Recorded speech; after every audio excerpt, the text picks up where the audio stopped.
sabay-sabay po sana tayong makislahok, no, at maki-join for our quarterly drill. At saka for the Regional DRRM Council naman po through the Office of Civil Defense, gaganapin po ang ating fourth quarter nationwide earthquake drill with a tsunami drill. Kasama po ito ng Municipality of Libac, Sultan Kudarat. Magagawa po tayo ng earthquake and tsunami drill doon po together with our community, selected community po doon sa Municipality of Libac, and also this is in coordination with the provincial government of Sultan Kudarat po. Okay. Ma'am, ano mang pagkaiba sa mga first, second, or third earthquake drill itong fourth quarter drill na kasama yung tsunami drill?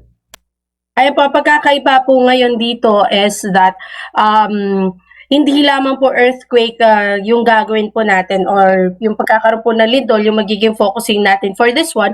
Ang titingnan po natin, no, yung epekto din ng isang lindol, no, na possible magkaroon din po tayo ng tsunami. Given na meron tayong mga coastal area dito sa atin sa Region 12 at meron na rin po tayong experience 1976 po na napakalaking tsunami, the Moro Gulf tsunami na nangyari po sa atin.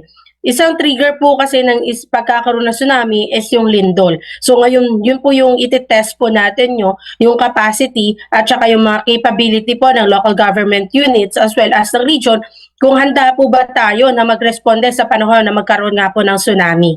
So mula po sa Office of Civil Defense, sa pinamumunuan po ng ating Regional Director, Relindo S. Sanino, ng ating Chairperson ng Regional DRRM Council 12, muli po ay ninanyayahan namin ang lahat na makilahok po sa ating fourth quarter nationwide simultaneous earthquake drill. Sa darating November 6, alas 9 na po na yan ng umaga, sabay-sabay po tayong mag-top, cover, and hold kung nasan man kayo nasa tahanan o nasa inyong opisina dahil mas bida po talaga ang laging handa.